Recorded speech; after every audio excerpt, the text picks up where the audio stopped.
ये कहानी एंजेला नाम की लड़की के ऊपर आधारित है जो एक बूढ़े आदमी के साथ बाथरूम में फंस जाती है, जिसके बाद उन दोनों को ना चाहते हुए भी एक दूसरे के साथ घपाघप करना पड़ता है। आगे उनके साथ क्या क्या होता है वो हम आज की इस एक्सप्लेनेशन में देखने वाले हैं। आज मैं जिस मूवी को एक्सप्लेन करने वाली हूँ, इस मूवी का नाम है मैड्रिड और ये मूवी 1987 में रिलीज हुई थी। मूवी के स्टार्टिंग सीन में हम एक मेगल नाम के फेमस राइटर को देखते हैं जो एक होटल में बैठ के कुछ लिख रहा था। तभी वहाँ एक एंजेला नाम की लड़की आती है और वो भी एक पेशे से राइटर है जो मेगल की तरह ही बनना चाहती थी। इसीलिए वो मेगल का इंटरव्यू लेने के साथ साथ कुछ सीखने आई थी, जहाँ मेगल अपना आर्टिकल लिखने में बिजी था और वो एंजेला को कुछ ऑर्डर करने के लिए बोलता है। मेगल एक ऐसा इंसान था जिसके मन में जो कुछ भी आए वो सामने वाले इंसान को सच सच बता देता था और वो अपने मन में किसी भी बात को नहीं छुपाता था। मेगल के हेल्थ को लेकर उसके डॉक्टर ने उसे सिगरेट और तंबाकू लेने से मना किया था, लेकिन मना करने के बावजूद भी वो सब कुछ एक साथ लेता था। उसके बाद एंजेला अपना आर्टिकल उसे दिखाती है जो उसने खुद लिखा था, लेकिन वो आर्टिकल मेगल को कुछ ज्यादा पसंद नहीं आता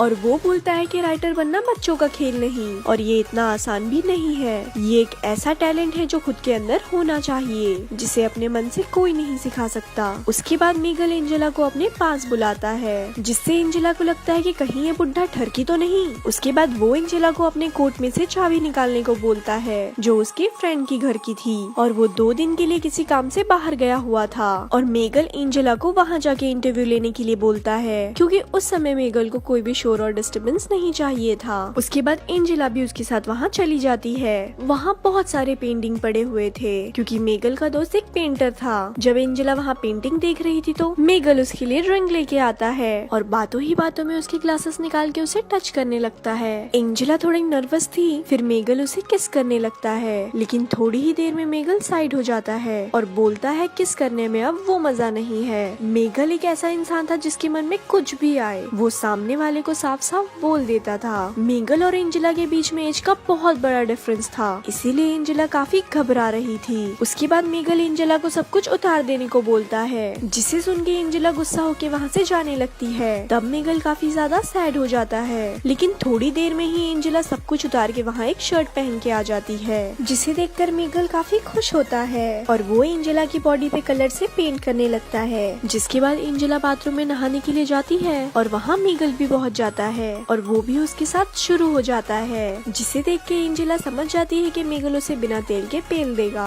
तब वो मेगल से साफ साफ बोल देती है कि मुझे घपाघप नहीं करना और वो वहाँ से डोर ओपन करके जाने लगती है, लेकिन वो जैसे ही दरवाजा खोलती है तो डोर नहीं खुलता क्योंकि वो दरवाजा जाम हो गया था। जिसके बाद मेगल भी वो दरवाजे को खोलने की कोशिश करता है, लेकिन वो दरवाजा नहीं खुलता और वो दोनों वहीं फंस जाते हैं। लेकिन तब एंजेला खिड़की से बाहर हेल्प के लिए आवाज लगाने लग जाती है, लेकिन मेगल उसे आवाज लगाने से मना कर देता है क्योंकि अगर इस हालत में उन दोनों को वहाँ किसी ने देखा तो पता नहीं क्या होगा। उसके बाद मेगल एंजेला से बोलता है कि मेरा दोस्त परसों यहाँ आ जाएगा। ये सुनकर एंजेला काफी ज्यादा शॉक हो जाती है क्योंकि ऐसे उन्हें 2 दिनों तक बंद रहना होगा जो उनको बिल्कुल भी पसंद नहीं था, जिसे सुन के मेगल भी सोच में पड़ जाता है और वो भी हेल्प के लिए आवाज लगाने लग जाता है, पर उससे घंटा कोई फर्क नहीं पड़ता। उसके बाद मेगल एंजेला से बोलता है अब हमारे पास इंतजार के अलावा और कोई ऑप्शन नहीं है। उसके बाद वो दोनों आपस में बात करने लगते हैं, जहाँ मेगल एंजेला से उसके घर वालों के बारे में पूछता है। तब एंजेला अपने पापा के बारे में बताती है कि मेरे पापा एक मिलिट्री हैं और नाम बताने पे मेगल उससे बोलता है मैं तुम्हारे पापा को जानता हूँ। मेगल उसकी पूरी फैमिली और 17 साल की बड़ी बहन को भी जानता था क्योंकि एंजेला की बड़ी बहन के साथ मेगल एक स्कूल में था जहाँ मेगल उसे पसंद करता था, लेकिन ये कभी बोल नहीं पाया। जहाँ मेगल उसे बोलता है कि तुम्हारी फादर और तुम्हारी बड़ी बहन में बिल्कुल भी नहीं बनती और वो दोनों हमेशा लड़ते रहते हैं। जहाँ एंजेला उसे बोलती है अब मेरी बड़ी बहन बहुत बड़ी एक्ट्रेस बन चुकी है और उसी की वजह से मेरा तुमसे कांटेक्ट हो पाया।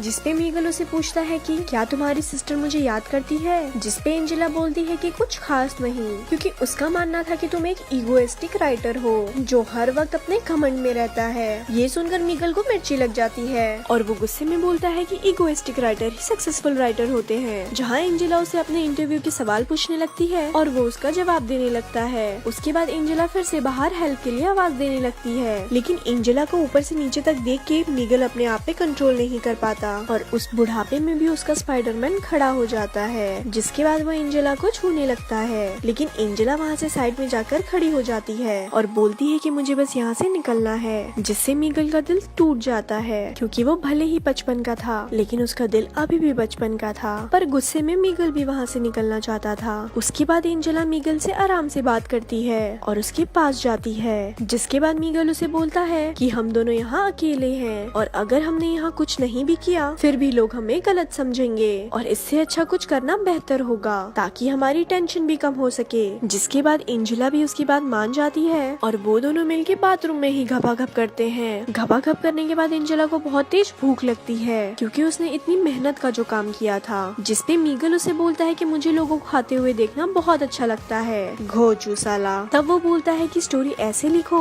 जैसे वो रियल लाइफ की हो ताकि लोग उसे अपने लाइफ से रिलेट कर सके। मीगल ये सारी बातें बहुत ही सटीक तरह से बोल रहा था जो सुनने में लग रहा था कि जैसे वो एंजेला को डांट रहा हो। तब एंजेला उस पे गुस्सा हो जाती है और मीगल उसे मनाता है और एंजेला को बाहर हेल्प के लिए आवाज लगाने को बोलता है, लेकिन लाख कोशिशें करने के बाद भी उसकी आवाज कोई नहीं सुनता, जिसे देख के एंजेला हार जाती है। उसके बाद मीगल एंजेला से बोलता है कि हमारे बीच जो कुछ भी हुआ वो थोड़ा अजीब है लेकिन हमें अफसोस नहीं करना चाहिए। तब मीगल को किसी आदमी की आवाज सुनाई देती है। तब वो खिड़की के पास जाके अपने दोस्त लुइस को कॉल करने के लिए बोलता है। कुछ देर इंतजार करने के बाद उसका दोस्त लुइस आके वहाँ दरवाजा खोल देता है और वो उसे यहाँ आके सॉरी बोलता है क्योंकि वो मीगल को ये बताना भूल गया था कि बाथरूम का दरवाजा बंद मत करना। उसके बाद एंजेला मीगल से जाते समय बोलती है कि आज हमारे बीच जो कुछ भी हुआ वो दोबारा नहीं होगा और ये बस एक इंसिडेंट है, इससे ज्यादा कुछ भी नहीं। और उसके बाद एंजेला अपने घर चली जाती है। तो यहाँ ये मूवी खत्म होती है। ऐसे ही और स्टोरीज सुनने के लिए हमारे पेज को लाइक करें। धन्यवाद।